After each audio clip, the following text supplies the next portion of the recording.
Hotels are strange places when you think about them. Dozens, sometimes hundreds of people sleep under the same roof, separated only by thin walls. Every night, different lives cross paths, and yet nobody truly knows who is sleeping just a few doors down. The lobby is full of strangers. The hallways echo with unfamiliar footsteps. And sometimes those footsteps don't belong to the living at all. In the case of the bellhop that never existed, the story has been whispered for nearly a century. This haunting comes from an old East Coast hotel, a grand building that once stood as a symbol of luxury in the 1920s.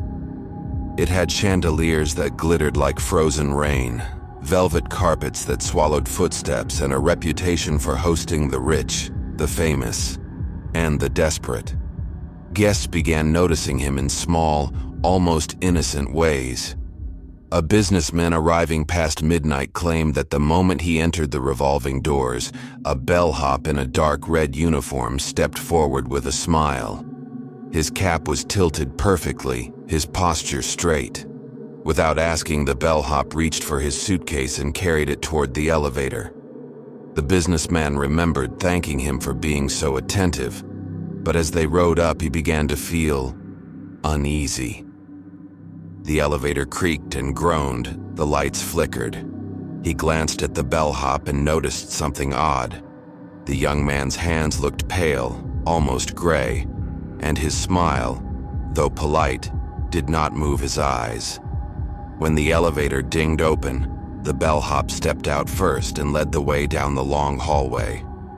His shoes echoed too loudly, as though the entire corridor amplified his every step. At the room, the bellhop placed the suitcase neatly by the bed, nodded, and whispered, "Sleep well, sir." But when the businessman reached into his wallet to tip him, the bellhop was gone. The hallway was silent.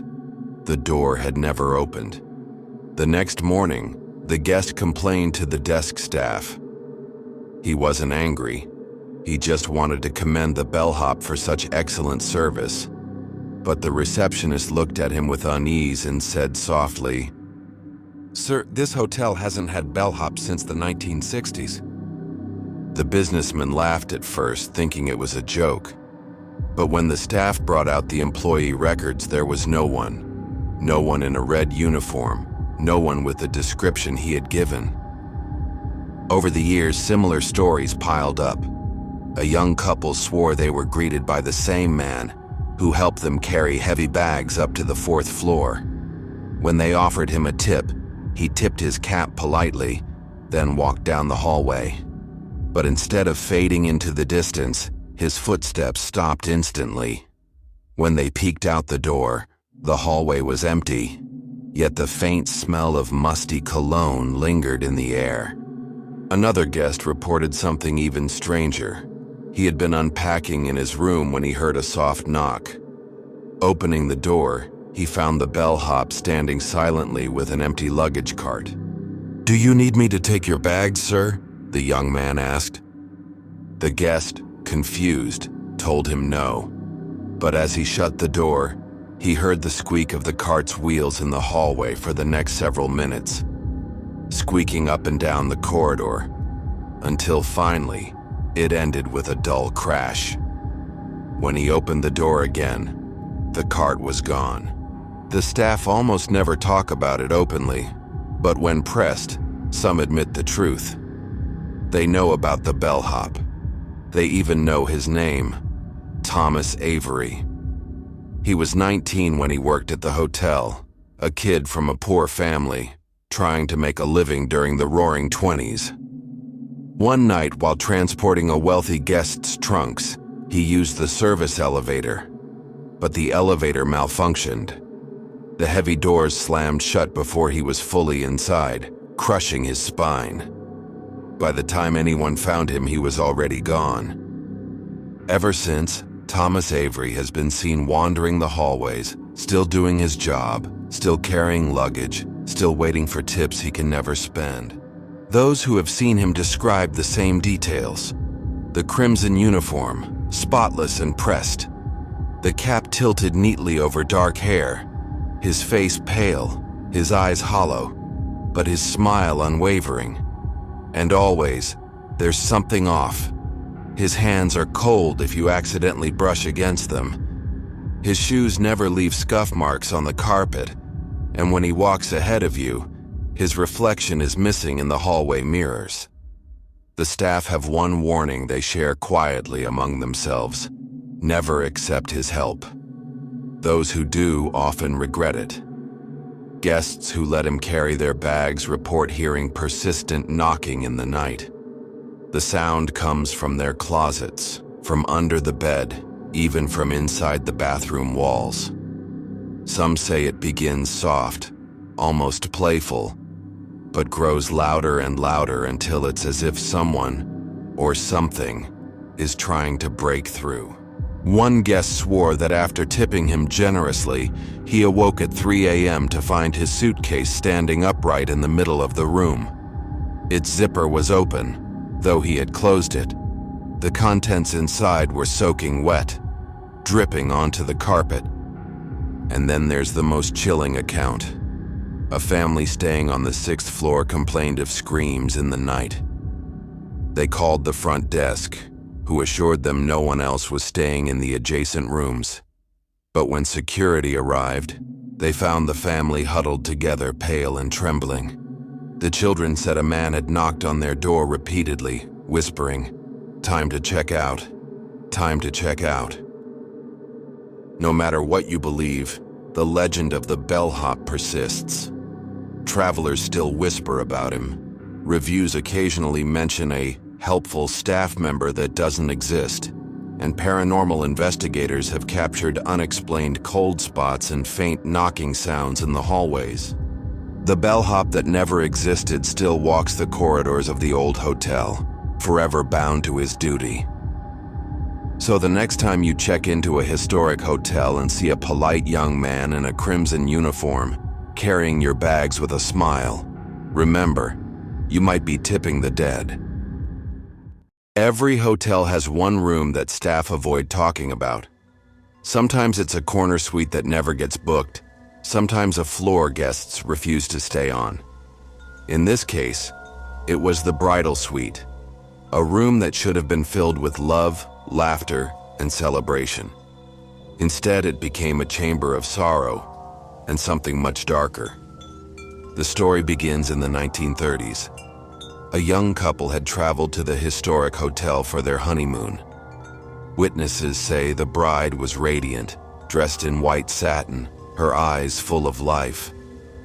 That night, they checked into the bridal suite, a room designed with romance in mind. Rose wallpaper, tall windows overlooking the city, and a bed draped in lace. But before morning, something went terribly wrong. The groom awoke to find his new bride missing. When hotel staff forced the door open, they found her body hanging from the chandelier, her veil twisted tightly around her throat. Some whispered it was a suicide, others suspected foul play, but the truth was never revealed. The groom left the hotel that very night and never returned. From that day forward, the bridal suite was different. Guests who stayed there reported the same disturbing events: sudden drops in temperature, mirrors fogging over with words they didn't write, and most horrifying, screams echoing in the dead of night. One couple, staying decades later, woke to the sound of sobbing. At first they thought it was coming from the hallway, but when they turned on the light, they saw the full-length mirror trembling, as if something behind it was trying to break free. Written across the glass in condensation were the words, "Help me." Another guest recalled being shaken awake at 3 a.m. by the unmistakable sound of a woman's high-pitched scream. When he sat up, he saw the figure of a bride standing at the foot of his bed. She was dressed in a gown stained with dark streaks, her face pale and sunken. Before he could move, she let out another scream that made the walls vibrate, and then vanished. The staff have their own stories. A maid assigned to clean the suite said she refused to enter after her vacuum shut off by itself 3 times in a row. Each time she tried to restart it, She heard heavy breathing behind her, but when she turned around, the room was empty. Another housekeeper swore she saw the veil of a wedding dress dragging across the floor, pulled by invisible hands. Local legend says that the bride's spirit never left. Some believe she was betrayed by her husband. Others say she was murdered by someone who followed her into the hotel. Whatever the truth, her anguish has soaked into the walls of the suite. Paranormal investigators who dared to spend the night reported terrifying phenomena. Sudden bangs on the doors, as if someone was slamming them from the other side. The sound of a woman choking, gasping for air and clawing at her throat. And most disturbingly, an EVP recording that captured a faint female voice whispering, "Don't let him find me." But the most chilling account came from a wedding party that rented the suite for photographs. When they developed the pictures, they noticed something impossible. Behind the happy couple, in the reflection of the mirror, stood another bride. Her face was twisted, her mouth stretched open in a silent scream. The bridal suite is still available to book, though few dare to stay. Some who have tried claim they've heard the dragging of a gown across the carpet. Others wake with hand-shaped bruises around their wrists, as if someone was trying to pull them out of bed. And then there are the screams, sharp, piercing, and full of agony. They erupt without warning, rattling the windows and chilling the blood of anyone unlucky enough to hear them. The hotel won't talk about the death in the 1930s. They insist the bridal suite is perfectly safe. But if you ask the guest who stayed there, they'll tell you the truth. The bride never left. And when the lights go out, when the silence falls, she screams. She screams until morning. Most hotels have quirks: an elevator that rattles, a hallway that feels too long, a room number guests request by name. But in one aging city hotel, there is something far stranger, something that defies logic, architecture, and even time itself. Guests call it the Vanishing Floor. It starts innocently enough. A traveler checks in, tired after a long journey. They press the elevator button for their floor, let's say the 7th. But instead of stopping at the expected floor, the elevator continues upward, past the listed buttons, past the floors that should exist. And then, with a jolt, it opens onto a floor that no one can explain. The hallway stretches endlessly, dimly lit by old bulbs that buzz faintly. The wallpaper is faded, peeling in long strips. The carpet crunches underfoot, as if waterlogged for years. Doors line the corridor, but the numbers are wrong, either out of sequence, duplicated, or missing altogether. Some doors hang open, revealing rooms coated in dust, beds draped in sheets, mirrors cracked and clouded with age. One businessman reported stepping out onto this strange floor after midnight. He walked several paces before realizing he couldn't hear the elevator anymore. The hallway seemed to grow longer the further he went. Finally, unnerved, he turned back, but the elevator doors were gone. Only an unbroken stretch of wallpaper remained.